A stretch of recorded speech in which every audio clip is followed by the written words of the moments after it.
everyone to the Tanya Love Show. Today I have our special guest back, Dr.Toni Luisa Rivera. We had her on, I think it was around a month ago, and she's back again.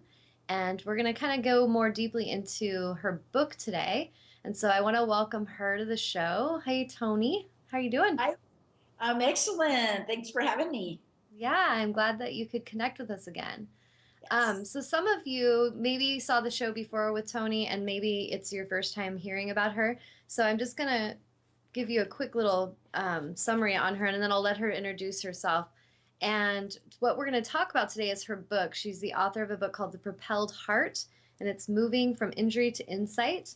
And I'll show you that book right here. And I believe, Toni, you have these for sale on your website, correct?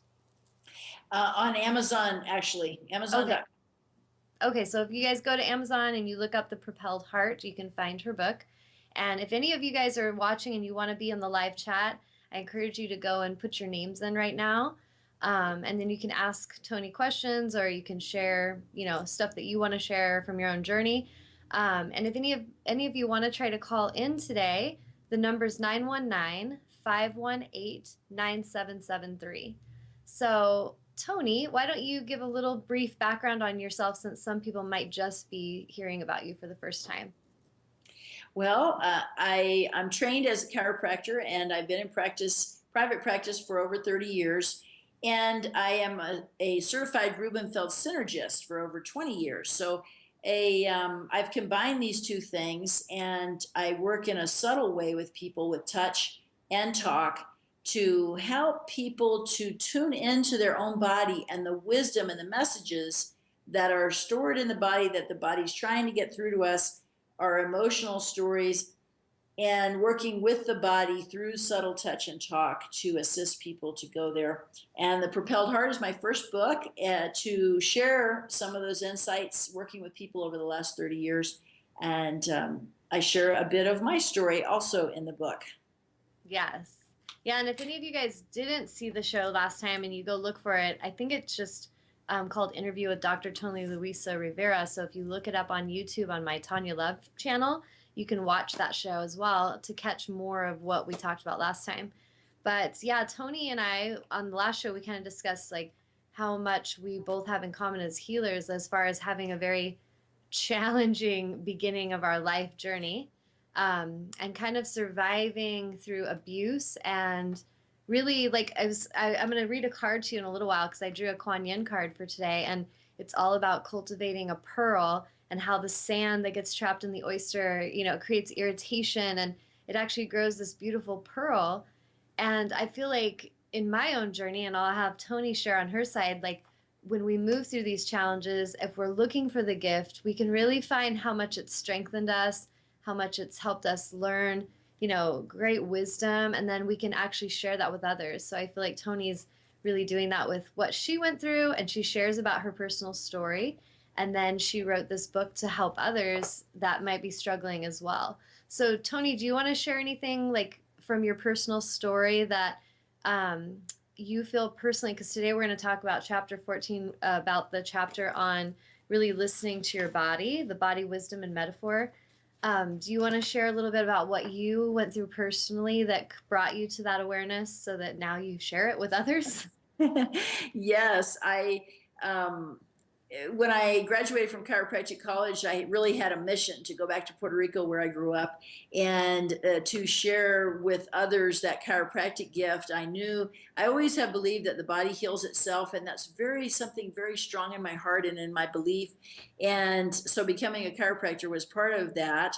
And I was in a place in Puerto Rico where there were no alternatives. So I saw tons of people. And it was in that seeing so many people, I saw these patterns that the mental emotional issues would create these physical patterns. And I started to become fascinated with how to address and help people to look at these things in their life instead of just trying to get rid of a symptom. Yeah. What's happening here that we're missing that's deeper than just the symptom? And that's how I discovered Rubenfeld Synergy. And part of the training was to receive sessions. And lo and behold, I discovered that actually I had some issues in my body that were trying to break through and get my attention. And it was through listening to my body and the messages that it was giving me that I discovered that I had survived childhood sexual abuse at a very young age.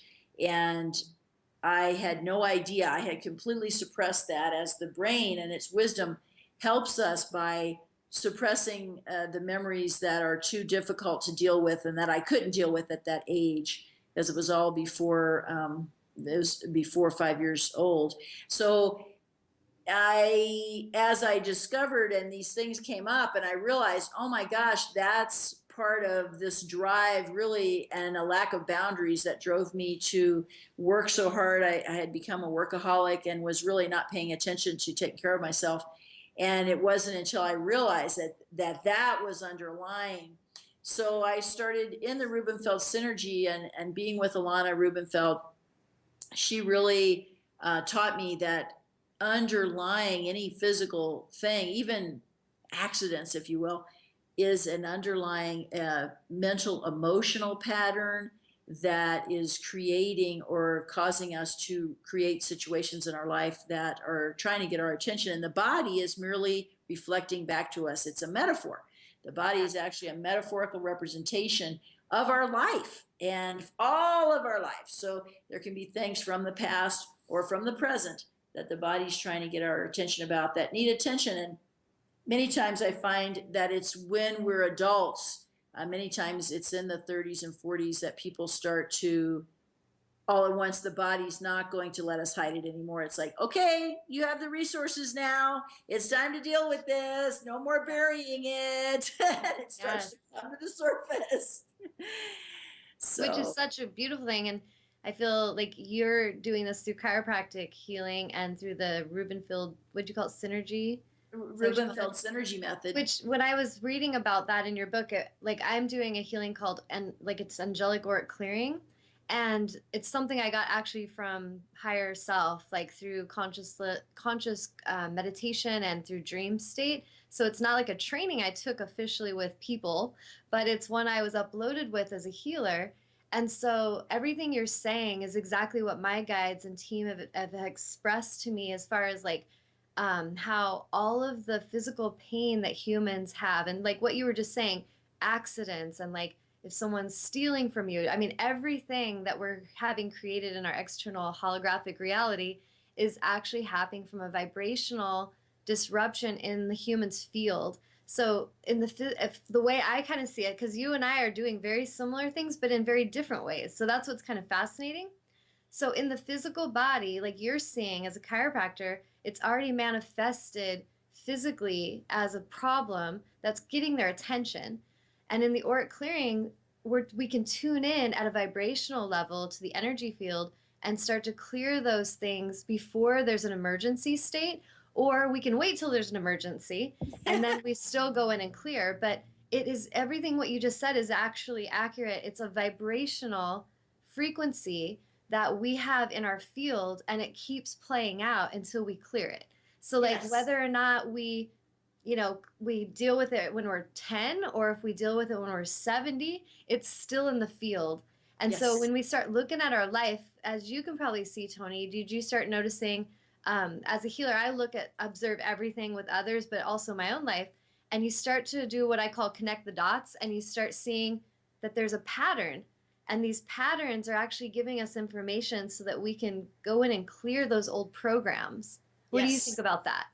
Yes, I think so. And it's so amazing. It's so interesting, isn't it, that in all of our different paths, it is the healing comes from within. And that no matter, of course, like I'm not doing what Alana did because I'm not her.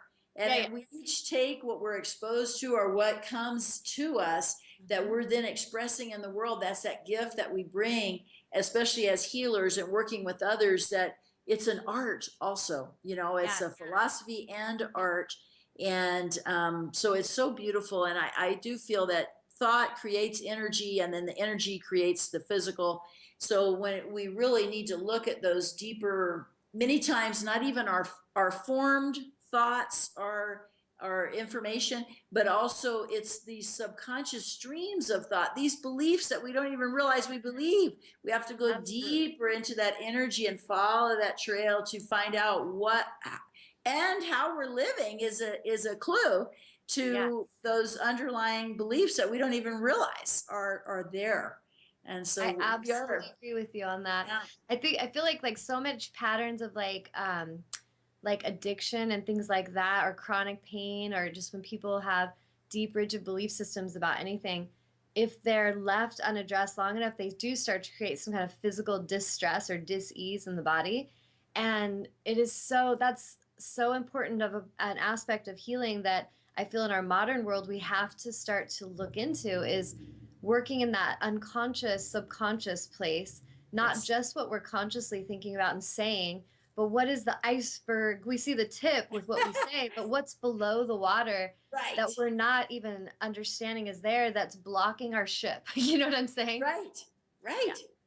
Yeah, and that's what's so amazing and why I have found and finally decided, it's time to write the book because in our culture, it seems we're turning more and more to learning to ignore our body, I right? It's like, agree. oh, you can't eat all the pizza you want. Here, take these pills. You can't Mhm. sleep, take these pills. You Yep. can't, you can't wake up, take these pills. I mean, it's like, Yes.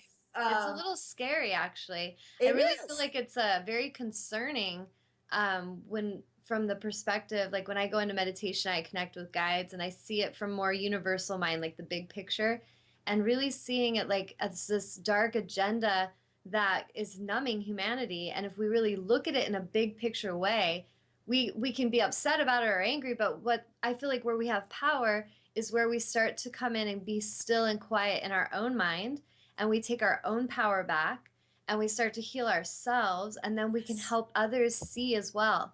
But I completely agree with that in our society, how it's all like totally normal and celebrated to just go, numb that pain and go and take a new drug. And even like I went to the doctor. I don't go to the doctor hardly ever, and I just recently went, and I was just like having some kind of cough for a while, and I knew I was healing a lot of stuff from a relationship breakup, and it was around my heart chakra, and I was aware of that. But I was like, maybe I should go and get a checkup. And I feel like I kind of went in there just to remind myself of how screwed up the medical world can really be. I mean, you know how you don't know why you're somewhere?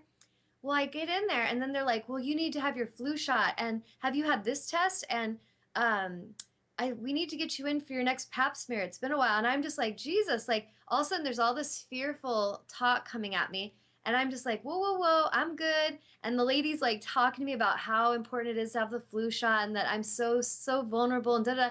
And so in my mind, and this is how powerful I feel we have to be in this society, is as she was talking, I was just like deleted, deleted, deleted. In my mind, I'm just like deleting it. I'm like totally casting it out.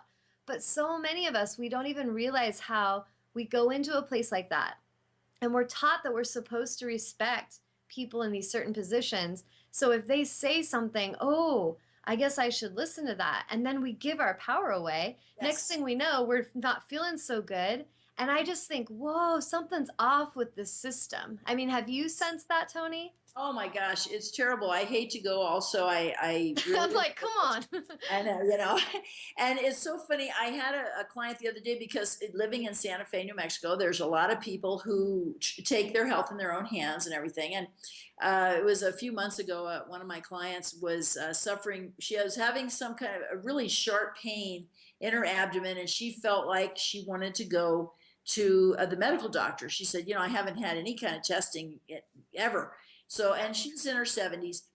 And when she went in, okay, so she came back. I said, well, what happened? What did they say about your stomach? She said, oh my gosh, I was so overwhelmed because they were telling me, just like you, I'm at this age and I should have already had this many Yep. colonoscopies and this many pap smears and this many Yep. breast exams and this many. And she was It's so fear. shook up. And I Yes. said, well, what? And the blood tests. And I said, well, what did they say about your stomach? They didn't say anything about my abdomen. Nope. They just want me to do all these other tests. And she was terrified. It's And seriously almost like we walk into some science lab and we don't realize it, as like the ones that aren't conscious. Like I feel like we're pretty conscious about what's going on in the medical world, but many humans that aren't very conscious, they just go in there and like sheep. They're herded around and they're taking tests and they're giving this and oh, now we're on this medicine without questioning. And I just feel like that's something my soul knows it's here to help with is like, wake up, humans. You got to start Yes. questioning things. You got to start exploring your own answers. Like what you said in the book beautifully. And I also feel as a person that's very passionate about meditation is it's not anything fancy. It's just being quiet and questioning things and asking your body like in my yoga classes if people are struggling in some way I'll say tune into that part of the body that's crying out in pain and just Yes. ask it like how can I love you more today? What do you need from me? And then just listen. And what you said in the book I thought was beautiful is how oftentimes just by tuning in the energy will shift and we won't have any crying anymore. And it's very similar like you got your baby's crying in the other room and you go pick it up and how can I love you? Are you okay? And then no crying. It's like Right. it just wanted your attention sometimes. Right. You know what I mean? Exactly. And that's why I think if every the most important thing for health is to strengthen your own immune system. I mean, people say, "Oh my God, there's so many things." There's always been so many viruses and bacteria. Yes, Yes. they're stronger now for overuse of antibiotics. And the most important thing is to strengthen our own immune system and take responsibility for our own health. To Yes. utilize the medical profession as a tool when we need Yes. it and to take charge. I am here But don't for give power to the tool. right. Sorry. Well, I am here for dot dot dot dot, right, and Yes. not let it take over. And the body, like you're saying, is, and what I try to get across in the book by developing these exercises to help people learn to work with themselves. And in this chapter on the body wisdom as and the metaphor, the wisdom there is that if we listen, most people, it's so funny. One of the first things, if you'll say, well, what message would you like to send to your ankle that hurts? It's like, you can stop it now. We're over it. Okay. No, that's not That's kind of like listening. telling a toddler to just stop screaming in the store. Like that's not Right. going to work. Right. It's like, and the kid falls down and you go, okay, get up. You're okay. But Yeah. not to the kid. So it's just like you're saying, to say, okay, I feel that you're hurting right now. You're Yeah. hurting, and you tune into that. And in the looking into the wisdom, the body will metaphorically represent your life to you. So if you look at how is it hurting, am I being squeezed or pinched or pulled, and then you can tune in, and if you Suffocated. Yeah. yeah, and then if you acknowledge it, like say, I know you're feeling pinched right now, and maybe you're a visual person, you say, and I see icicles, and let's say you see a shape there, and by acknowledging it, I know you're feeling blah blah blah blah blah. You are acknowledging, and then it can let hold because it knows you got the message. Okay, she's listening now. I can stop with the intense symptoms, and Yes. then the next step is to say, do you have a message for me? Yes. And depending on the message, it was funny. I was talking to somebody the other day, and she said, well, my toe was hurting, and I used to have a callus, and as the callus is growing back, so when my toe's hurting, it's telling me that the callus hurts. And I said, well, what did it say? She said, well, it said fix it. So I have to fix that callus. I said, no, no, no. It said fix it. She said, yeah, that's what it said, fix it. I said, your question then is, fix what? Yes. Because it might be the callus and it might be something else. So by Yes. limiting it, by thinking we already know, that cuts off the information. We have to stay curious and open and allow the Yes. insight to come in, not I to say, totally agree. okay, I already know, I figured it out, you can stop hurting now. No, it wouldn't be hurting if you had figured it out. And look at that, like you're seeing that in the micro in the human body hurting. But look at that metaphor of the macro of a human race that is not listening and that is just numbing itself and like tuning out, not curious, not asking questions, holding this belief that they know everything. But that Yes. knowing is actually stepping on their oxygen hose and it's suffocating them. Do you know what I'm Yes. saying? So Yes. I totally see that. It's so true. When we look at our lives, and like our toe is but a microcosm of the body, and then Yeah. of our life, our community, our world, our race, like you're saying.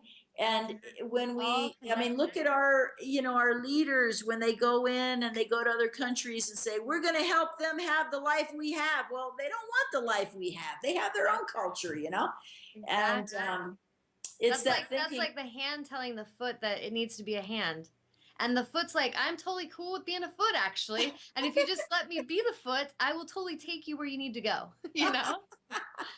Which is such Yes, a great thing to tune into. And I feel like that's something that has helped me a lot as a healer to see kind of like I zoom in and out, like, got the telescope and then the microscope, like constantly yes, in life.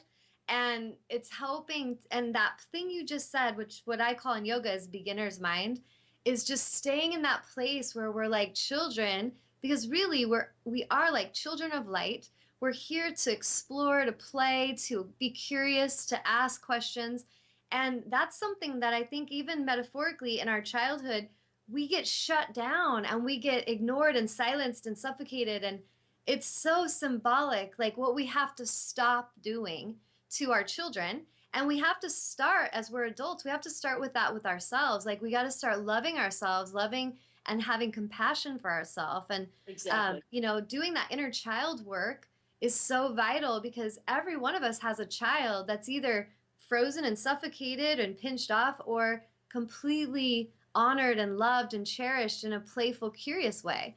And the Exactly. difference in that, the way that human's life is going to go, is going to be profound depending on if that child's been honored or not. Would you agree? Exactly, exactly. And that's so much, it's so amazing how our body, sometimes when people will say, well, how do I know it's my body answering me and not my mind, my ego? Yeah. And one of the ways is that if you're getting a long oration with lots of sentences, that's ego. The body is very childlike in its responses to you. It says, I hurt. Yeah. I Simple. want blah. It's very 3 to 5 words. It's very simple, and it's like a child would speak, keeping it on simple terms and very direct. And if you don't listen for a long, long time, you can expect it to listen right away. And what you had said right in the beginning of our conversation is to be quiet. We have to learn how to ask a question, for example, or to have understanding, and then to wait for an answer. Sometimes people say, well, I pray all the time. And then when they talk about praying, they're blah, blah, blah, blah, blah, blah, Yep. blah, blah, blah, blah. The whole time it's like you have to, in a conversation like Yep. we're doing, I talk, you're listening to me. You talk, I'm listening to you. It's the same with our body or with God, goddess, however you want to call. Yeah. And that we all are intuitive, but a prerequisite of intuition, which we are all intuitive, the prerequisite is calmness. Listening. Yes. And you have to be in a space of ease and receptivity. Yeah, you can't wait to have to know something and then be, tell me now, tell me now. It's like, Yes. Well, and that's again another reason that it's funny when I look at my own life and I kind of look at how I've been drawn to certain things. Like, interesting, I was so drawn to fitness, and I used to just be so in a masculine drive of like kickboxing and strength training and no pain, no gain, and that whole push it until my body actually was so in pain. And it was so connected to my dad's suicide and the emotional pain I had from that. And it was interesting. And then that just opened up the deeper wounds of like the whole childhood. You know what I'm saying? yeah, But what was beautiful and what I love, like as a healer, the reason I'm so passionate of even helping people understand the power of meditation and yoga is that I really feel in our society collectively, we have to come back to this place of honoring the divine feminine and the divine masculine equally in balance within ourself and within each other and within our culture.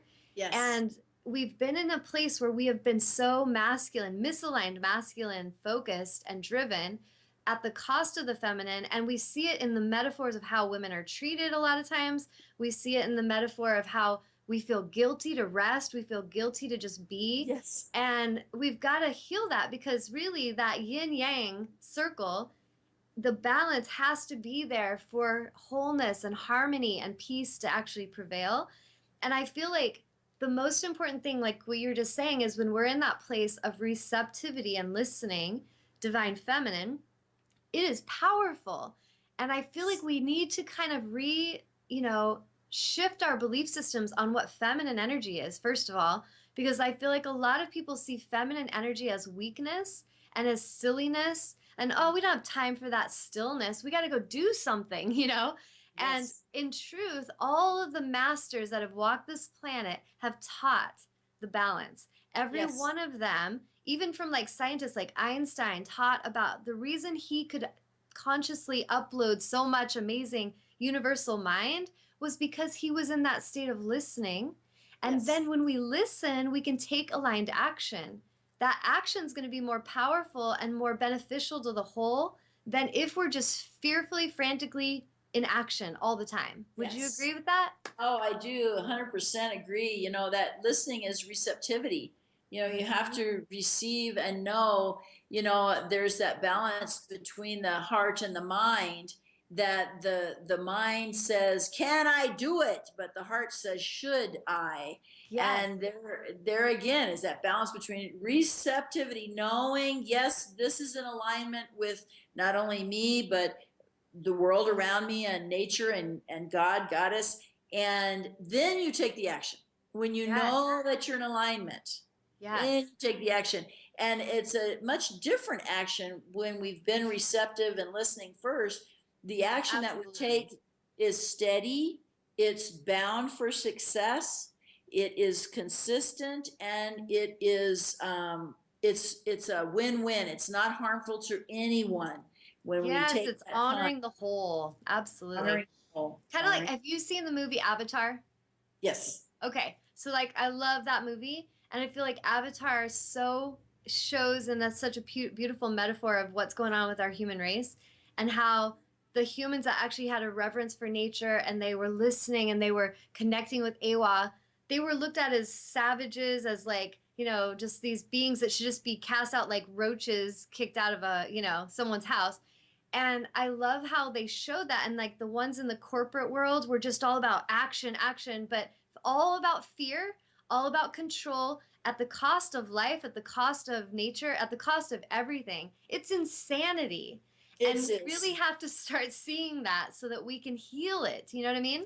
Exactly. It's happening all around us, you know, and unfortunately it's so crazy, you know, that we are the only race that poisons our food supply, that Mm-hmm. poisons our Our air and our, water. we're Yep. the only race. No other race, you know, of animal does this. We're the Yep. only animals that does this, and it's because of that alienation to nature, like you're saying, that we feel separate from what we Yes. are so much a part of, and in Yes. that separation and the fear that comes from that separation, it's like we're coming back and destroying our own means of livelihood. It's just insane. It really is. Mm-hmm. Dr. Wayne Dyer, I went and saw him speak right a little bit before he passed away, actually, and he, you know, he's spoken this many times in his books, but he calls the ego edging God out, and I feel like he sees God similar to how I do, like source God, just creation, consciousness, and when we're in our ego, we really are edging out the divinity and the wisdom that is here to support us and us personally and us as a whole. Mm-hmm. And so it is absolutely insanity to keep going towards an egoic creation when you know there's no honor for the wholeness. But this is part of the patience I feel of souls like ours that understand that. And what my guides have helped me see is you're just here to be a messenger of it. You just live it, live in your alignment. Every time you have an opportunity to speak truth, speak it. Every time you Yes. have an opportunity to educate and like drop some seeds, drop them. But just trust that it's all in divine timing. Yes. And I feel like that's something, you know, to help us with hope, because I think some people, when I tune into people who are really in an ego drive, like let's say people that with depression issues or they have addiction issues, when I ask them questions, because as a healer, I'll tune in and ask them a lot of stuff as well as they're talking to me. And at the deepest places, they feel like they're not enough. They feel pinched off and separate, and they're terrified of their end, of their demise. And in essence, because of their fear, they actually create it. So they Yes. actually go and take the drugs and they treat their bodies poorly and they make choices that are insane because the ego is driving the ship. And it's Yes. so important, I feel, that we all start to pay attention. Like, is my higher self driving or is my ego driving? You know what I'm saying? Exactly. It's so true. And, we are all on the spiritual journey, whether we realize it or not. And it really bringing it, down to earth. Some people say, well, how do I ever even start? And then there we go back to Yes, paying attention, slowing that's down it. enough to Yeah, notice our body, to notice our life, to notice what are we living? What are we saying with how we live? And just really get a sense of ourselves that is different from waking up, eating breakfast, going to work, in and out, that the same robotic cycle. mode. Right. And Yeah, because thought, as you're saying, if we create that which we're afraid of, we yes, create that which we're trying to avoid. We need to learn to use that thought and that focus to focus on where we want to go and what we want, and start to move in that direction. And it does happen. I know some people might think, oh my gosh, they're crazy. I always get the same boss every time. I got the same job no matter the what I do. pattern. Yeah, the patterns. And the first thing to do is to stop, slow down, like we're saying, tune in and say, okay, what is this pattern? And what is my role in it? How does it make me feel? Where do I feel that in my body? What do I need to do to change? And ask for that wisdom from inside, because we Yes. all have that connection to source. Yep. And there are people like me, like you, who can help facilitate, and the healing is within you. What you Yes. want to be healthy and happy and successful is within you. And Yes. it's just a matter of uncovering, like they say, the gold is, it might look like a rock, and you wash it off and there's the gold. That's each of Yeah. us. Absolutely. Well, and it's interesting because, like, I feel like we all play a divine part in creation, in our own lives, micro and at a macro level collectively. And like when I work with a client and they actually have this amazing, what we could call a miracle healing, which I've had those happen many times, and they're like, "Oh my God, you healed me, Tanya." I'm like, "Actually, you healed you. I was just the facilitator of that healing. Like, I helped guide you back to your source. I helped you basically take your foot off your oxygen hose and put your mask back on. And once you put your mask back on, you were like, oh my God, this feels amazing. There's energy, there's nutrients, there's, support. And in truth, it's always there. And we put ourselves in the dark. We go and shut the blinds and sit in the dark room and say we're depressed. And we Right. go and say no one loves me because our thinking is absolutely. I mean, we've done so many shows on that, Tony. If you watch back, like just recently I did one called Oh What a Feeling, and it was all about when we put out our emotional feeling, the universe is responding to that vibration. So if we're passionately angry and we're passionately believing everyone goes against us, so be it. You're creating it. So if we don't like that experience, the first thing to check into is knowing the laws of attraction are in effect with what we're thinking, and what we're Yes. vibing out is what we're bringing about. So we Right. got to be consciously in that place where we're like, okay, I really don't like when people road rage at me, even though I vent and rant about it on Facebook all the time. So maybe if today I just put a vibe out of love to all the drivers around me and I just expect love to come back and I'm holding a vibration of love, I love when people are honoring to me. And then watch how your movie starts to change. And Yes. we, like Tony and I, we know this, right? Because we Yes. practice this. But I tell people I can't really teach it to you guys through words, even though we'll do maybe 1,000 shows. But you're gonna learn it through practice. You're gonna learn it Right. by when we're saying these exercises, just shifting your focal point. It's gonna change your world. It really It, will. it will. And, our mind is something that we can harness to be on our side. One of the worst things Mhm. is like depression, and people repeating Yes. those same phrases. Like they'll say, okay, I'm going to change my mind and I'm going to try something new. And then the thought comes back, the old thought, and it's so habitual, it's so familiar. They fall right back into that old Yep. thought and go, see, I tried, it doesn't work. But, Yep. I've it's like, totally dealt with clients like that. And I'm like, yeah, no, hold your how focus longer. exactly, because how many times have you practiced that thought, that negative thought? And Yeah. the whole thing is to look at, for instance, who does that remind you of? Where did that voice come from? Is Yes. that you or is that somebody else? And Yes. then really separate yourself from it. Say, what do you want? Who are you? And Yes. then focus on that new thought, and it does take some work, but we do have a mind and a heart, and we can do it, and Yeah. that's what we're here to do. You know And that. Toni and I are That's mirroring our, it to you all because if it was impossible, her and I have had quite a journey because I've read her book and I'm working on one. But in my story and in Toni's, we have a lot in common as far as abuse patterns and things that we went through. And so I know for a fact that if souls like ours could do that work and we could heal and we could come exactly. into a place of power, a place where we could speak to the world and be heard as women in a world that needs to start honoring women, if we can do it, every one of you guys can do it. That's But there exactly was it. work involved, wasn't there, Toni? Like There there was was work. work involved. Yes. It's so amazing how, since my book came out, and some of my clients who have known me for many years read the book, they said, "Oh my God, I had no idea. You were always Yeah. so positive and this and that, and you always help me when I get." And I had no idea that you had that history. And I said, "Well, it took some work. It took Yeah. that self discovery and slowing down long enough to hear." I used to not hear. I used to have a terrible inner voice. Oh my God, people say you don't understand. I said, I do, because I tell you all day long, when I realized I was telling myself how terrible I was and what a bitch, excuse me, and how could Yeah. I say or do such things? I never even realized I was saying that to myself. And the first step is awareness. What are Yeah. you saying to yourself in your mind?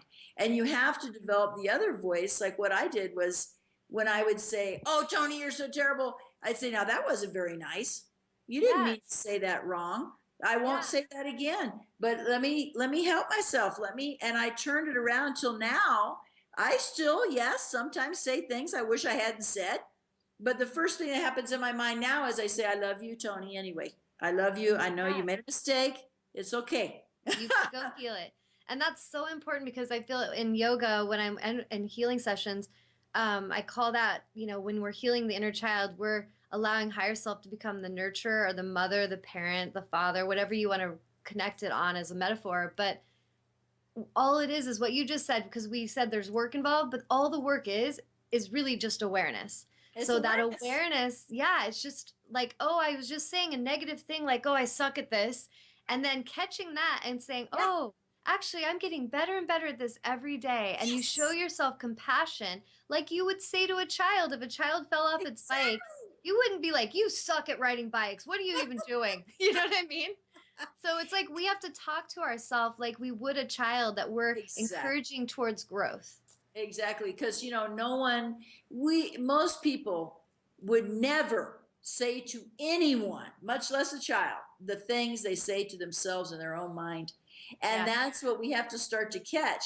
Like I said, I didn't even notice that I was talking. And then when I first noticed, I was like, "Oh my gosh, I'm so mean to myself." And Yeah. then, learning to So develop important. that other voice. And like you say, to catch it when you start to say, whatever it is negative that you are, and judging yourself, to catch it and go, "Wait a minute. Oh, we have Yes. a question." Yes, Amnon. Pegasus is asking a question. Okay. Is it possible to be an empowered empath while not being in alignment with love? Well, okay, because I teach workshops on empowered empath, and I'll let Toni answer in her way if she, because I'm sure you get what that means. So the way I see in life, like empowered beings, and empowered empathic being is someone who absolutely must love self. Like to really walk in power, we have to have self love. So if we've cultivated that self love, which what Toni and I are explaining, that you have to start doing for yourself, you can't blame anybody else anymore. You've got to start loving self. We can be in a place of power, and we can actually embody love and then give love. But before that, the way I kind of see it, and just, because we give little tags just to have guideposts, I see it as a learning empath is someone who's empathic, but they haven't learned to cultivate self love yet. So they might be doormats. They let people walk over them. They have no boundaries. They really love, they want love. They, maybe give love to people, but until we really give ourselves love, I feel like we really can't call ourselves an empowered empath. What do you think about that, Toni? Well, I hear what you're saying, and I agree. And I think that there are such stages. It's such a journey. Yeah, it's like It's not scale. it's not a switch. Mm-mm. that's now or never, or you got it, you don't Exactly. ever have to look at it again. Because I feel in myself, though I've come a long, long, long, long way, there are still times that it slips a little bit, and there's a little kind of, but it's about awareness and realize. Yes. So I would not say I'm completely done. Yeah. However, I am very empathic, and the more that I am in tune and in that quiet place, I can receive then the feelings from others and know what's happening, but not absorb it. So Yes. I'm not merging. You observe, don't absorb. I don't merge with other people, but Yes. I can resonate and say, wow, they're just about to cry. That was really important what they just said, like when I'm working with somebody Yeah. else. And I can say, okay, hold that right there. I might even feel maybe the tears to come for me, Yep. but I can Same be here. right there and say, that's them, this is me, but we're in Yes. this similar experience. And so the love, might not be perfect, but you're working on it. You just keep on where you're Yeah. at. Keep going, Yeah. keep going. Yeah, and I think like that, like what you were just saying, like feeling, because there's oftentimes I'll feel stuff in my body even, and I kind of will set a boundary when I step in with a session. Like I let the energy touch me, and I'll be very clear, like you can touch me with it, and then I let it pass through. I don't hold it in my field. So like I might be like feeling my stomach, and then I'm just like, so what's going on in your with your digestion? And they're like, oh yeah, and it's like I really think of like a healer as just being like that conduit of energy to where we're getting the impressions and the feelings, sensations, so we can help them process and feel things that they have not been feeling. So that's all it is like we're guiding them. But what you just said, Toni, and I think it's huge, is that people often are trying to, even in spirituality or in whatever we're doing, we're like trying to get to a destination. We want to get to that place where we're perfect. And it doesn't really exist. I mean, I do feel like we're perfectly imperfect as humans. Like we are divine beings, but really it's about being present and being in the now. So, like, every moment that we have awareness and that we are loving ourselves and we're having good boundaries, we're listening and we're, doing our best to honor the heart, we are in a state of perfection, let's call it, as far as our divinity with source. And then Yes. those moments that we step out of that alignment and we're kind of degrading ourselves or we're shaming and degrading others, we've lost our alignment temporarily. We could stay there for a lifetime, or we could be there just for what I call human moment, where we step out of that alignment and we're like, oh, this feels terrible. We come right back in. So Right. it's really, I think, getting over that feeling like you have to be perfect, because that's ego. And interestingly, when your focal point is perfection, you're in ego. I really feel like it pulls us, Yes. seduces us in a tricky way to be an ego. And then we Yes. actually are struggling more because, damn it, I'm not perfect. Shit. You know what I mean? And so we get Yes. worse, like downward spiral. What do you think about that? Yeah, I think you're right. It's so interesting. Humility is such a key factor in there. You'll see like with the saints, and that's one thing. No matter what the religion or country or climb or time, is a humility that is. They don't say I am great. They are what they are. And Yeah, I just am. Like this yeah, moment. yeah. And There's this a, moment, have you ever seen the movie Peaceful Warrior?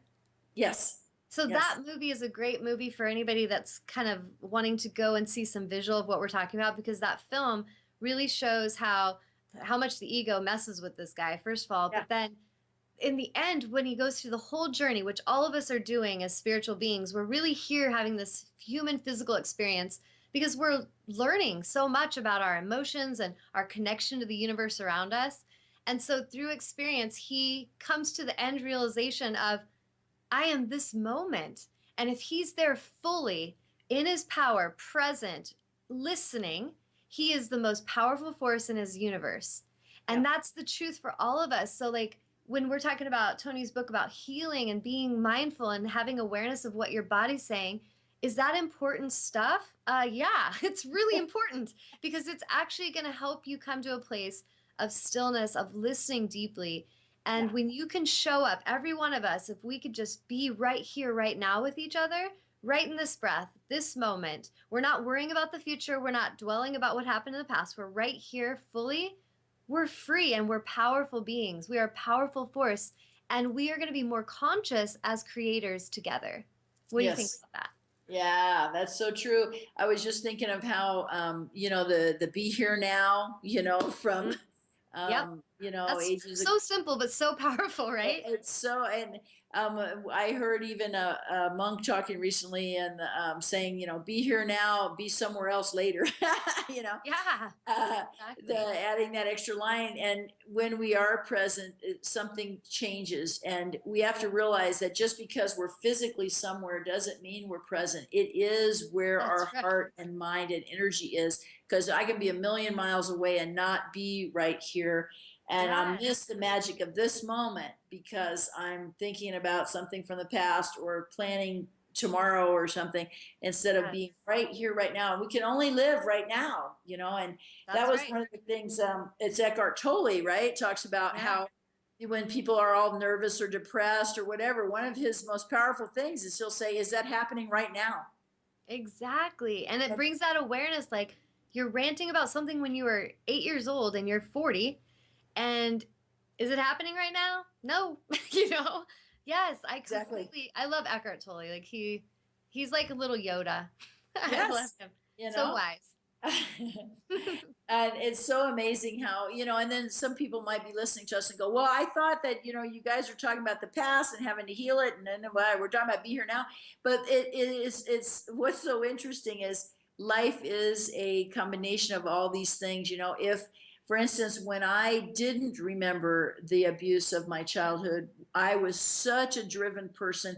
And sometimes I wouldn't eat, drink, or go to the bathroom for 8 to 10 hours, and I was totally dishonoring myself, no boundaries whatsoever for myself. I was totally destroying my own health to And help not present, others.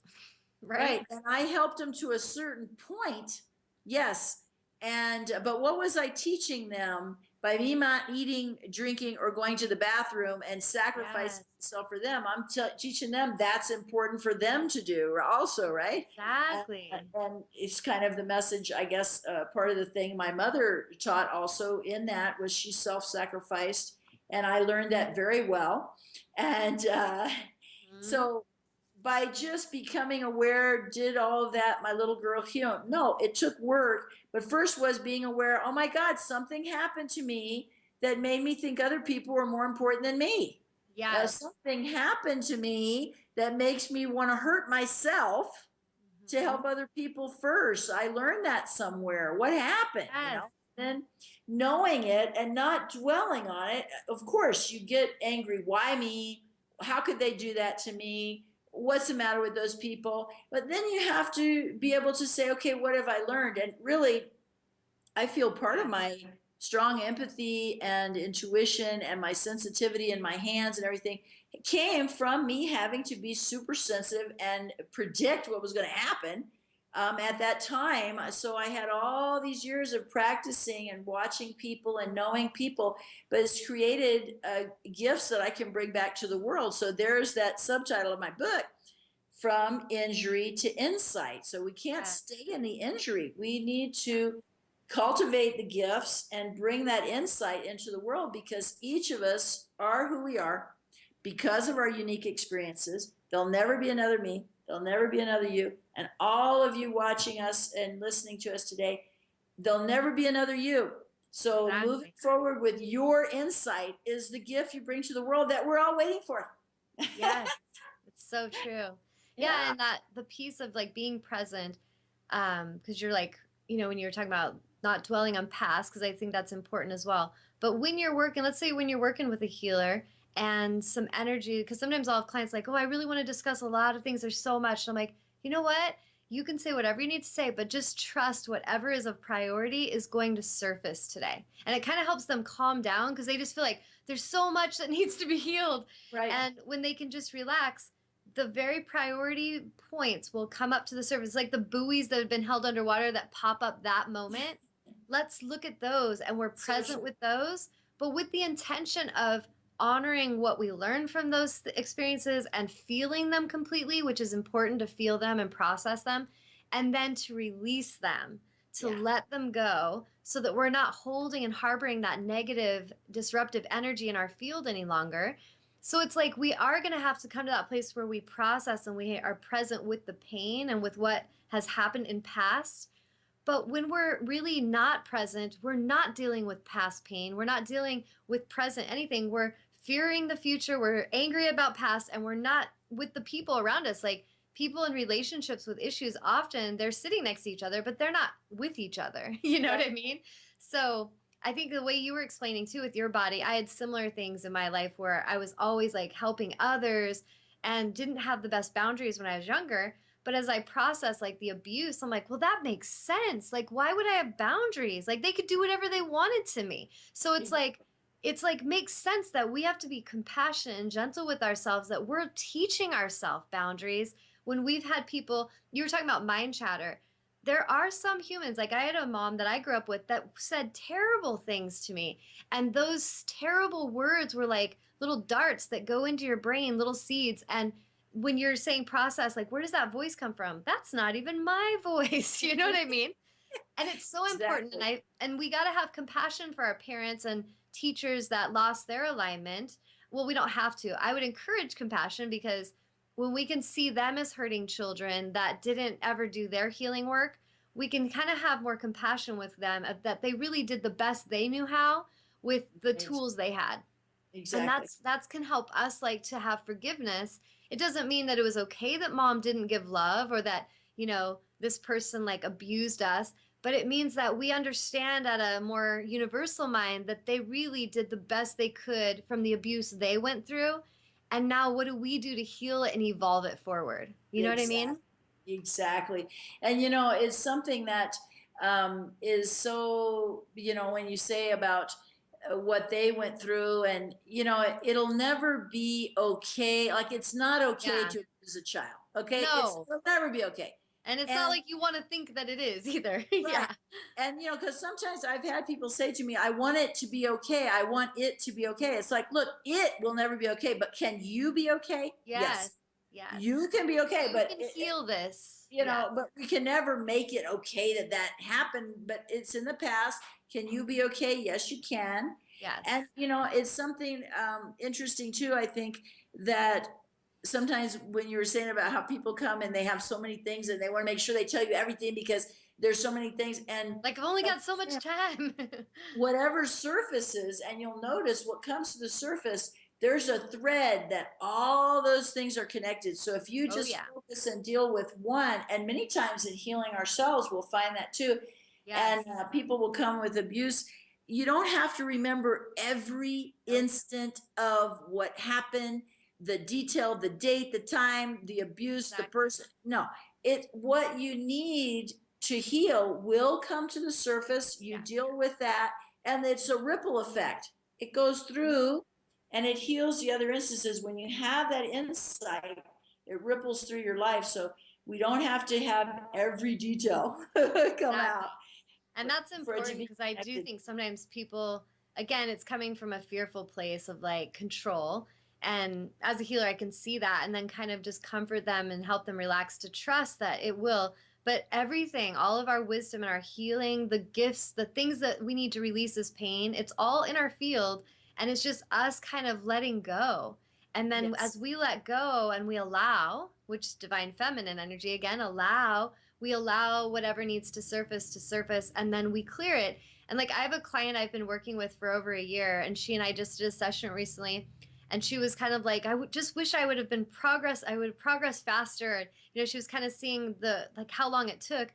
And for first of all, I think that's kind of funny at a level, because I'm like, man, I think I've been doing this for lifetimes. Like it's been a long journey. So it's like we need to just have playful attitude about it, but also realize that everything, like I told her, I go, if I would have said some of the messages I said to you today a year ago, what would you have felt? And she goes, actually, I'd have probably been freaked out. And I said, exactly, because you're going to be able to handle a certain amount of release in this session. You're going to be able to handle a certain amount of wisdom in this session. And then in a year from now, things that gradually were given to you of wisdom and things that were gradually released from your field of pain will feel pretty normal, and like that feels good. But if we just threw it all at you today in one session, like you'd be overwhelmed and probably terrified. You know what Yeah. I mean? So it's Exactly. good to see it that way and like really honor the journey. The honor the journey, because as we learn and grow, we can understand things better and better, whereas if it was all at once, we'd either give up or Yeah. we wouldn't understand it, go right over our heads, Yep. we'd never get it. So Overwhelmed. it is it's a step-by-step process, and the only place to be is where you're at right now, and no matter how long it takes, that's what we're here for. It That's doesn't right. really matter how many times you have to go over the same lesson. It is that you listen and pay attention, and you'll notice there's a spiral kind of effect until finally you're done with that and you move forward. And we can't make the time. See, that's the male thing, be on time. I want it to do it now. It's Of like, course, you're not in charge. Just allow. Yeah. it's a feminine kind of thing where allowing it to unfold, and what, of course, especially us Americans, we want things now. Yeah. And really learning that everything is a process. It's life. It's a journey. It's not a destination, right? Yeah. And to honor that, like one of the things that we can really see that I feel like connecting with nature is so important for so many reasons, but when we're out connecting with nature, we can honor the seasons and the flow of life, like the cycles of the moon and how the trees are blossoming right now, but they don't blossom all the time. There's times where they shed everything. It's a clearing time, a release time. And then there's a time of abundance and blossoming and sprouting. So we really have to remember that we're a part of nature and we're a part of that energy. And if we're all in our buildings and disconnected and we're trying to make everything constantly happen, we're not honoring the balance and the energy of nature that we are actually a part of. And we start to really deplete our resources and start to feel sick. We don't feel good. Exactly. Disconnected from source. Yes. And Which is then the only important thing. The most important priority for everyone listening is your oneness and connection with source. And from that alignment, everything you desire will flow naturally. It really will. it's So, true. Amnon, do I have time to read this card real quick? Do you mind if it goes over a minute or two? A minute or two is okay. Okay. So I drew a card, and it's really, I want to read it because I drew it for my Kuan Yin deck, and it's so perfectly connected with what we were just talking about. So it's the Empress of the Pearl, and the card looks like this. And the deck is Alana Fairchild's Kuan Yin Oracle deck, which is really beautiful. It says, you have an inner gift of great value, born of struggle, adversity, and challenge. In wisdom, you know that suffering can lead to growth, provided we are willing to search for a way to heal through it. Seeing challenges as ways to expand your spiritual light empowers you to focus on the growing light rather than getting caught up in the suffering. Natural pearls are rare, lustrous, feminine gems created within a living organism, the pearl oyster. They have a unique creation process. Natural pearls are created when a foreign entity, such as a grain of sand or a parasite, finds its way into the pearl oyster. The oyster reacts and creates layers of pearlescent substance, creating a warmly glowing treasure within. Just like the beautiful and rare natural pearl, you have a unique spiritual beauty to offer the world. Your pearl is your precious gift, something unique that is being born through your experiences and consciousness that cannot be created or copied by another because it is your own unique soul light. Any struggles you have experienced are a karmic gift to help you grow this inner exquisite offering to support the spiritual evolution of humanity. Once you recognize this, you can dispense with your struggles more swiftly, using them to help you grow and not adding unnecessary energy or focus to the problem, but rather to the solution, which might help it to grow instead. If you have found yourself attracting negative energies from those around you, or perhaps feeling drained or sometimes even possessed by negative thoughts or experiences, you don't have to feel afraid. You can heal with Kuan Yin at this time, allowing that which is stirred up within you to begin forming the beautiful gift you have to share. Just as the pearl starts from irritation and reaction, so are the circumstances in your life which feel uncomfortable serving you to help you grow your gift. It is time to realize that your soul is growing its luster and beauty to share with the world. Once you realize this, your struggles will become less, and your soul light will become even more luminous. And then it just has a little exercise to gently close your eyes and focus on your breath flowing in and out. Imagine you're in a peaceful place and you become aware of a light, glowing and bright, that is beloved Kuan Yin. shining within your own heart. You feel yourself expanding and growing bigger. You can look down and notice any irritation or discomfort, any negativity or fear that has been a concern for you. The larger the light grows within, the smaller the issue becomes. Allow the light to dissolve the issue.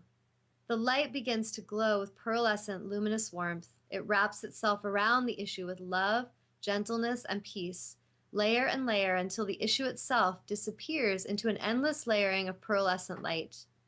Breathing into your heart, you may affirm within or aloud, I now choose to release any and all negative energy that has drained me or disturbed me. I release it with love, and I allow my own Kuan Yin heart to create its pearl now for the highest good. So be it. Breathing out through your heart and be peaceful for a moment, and when you are ready, you may open your eyes. So I just feel like that card is so perfect for today's discussion. What do you think, Toni? I think it was perfect. Thank you so much for sharing that. Mm-hmm. It's a perfect way to end. Yeah. Yeah, and thank you for sharing your pearl with the world through this book and through your journey. And I think we're going to try to have Toni come back like at least once a month. So hopefully we'll have her back. And we honestly don't plan these conversations at all. They just, whatever was meant to surface today. So thank you so much, Toni, for joining us. Amnon, was there any last questions before we sign off? Let's see. I've been doing stuff around here, so nope. Okay. All right. Well, thank you all for tuning in and for listening. And I encourage you to just practice being aware. That's what it all begins with. Like, just really observe your world more, really tune into your bodies more, listen more, talk less, rest more, do less, and just watch what starts to shift for you just from taking that one simple step. And thank you so much, Toni, for tuning in and sharing your beautiful journey and your wisdom with us. And I look forward to connecting with you again. Yes. Thanks for having me. Yeah. Do you want to share your website real quick in case anybody wants to go check it out? Yes, it's ToniLuisaRivera.com. That's ToniLuisaRivera.com. Thank you. And thank you guys so much for joining us. And we look forward to connecting with you again live next week. You can go see these shows. They'll be archived under Tawnya Love channel on YouTube. So if you want to go follow me on there, and then you can watch the show again. And some of these shows, watch them a few times because you'll process it. So we're covering a lot. Yeah, we're talking about a lot of important things here. So sometimes you might have to hear a message 5-10 times. Just be patient with it, and you're going to keep understanding it deeper as you listen. So thank you for just being here and supporting and listening and doing your part to make the world more beautiful. Namaste, everyone. Thank you for joining us.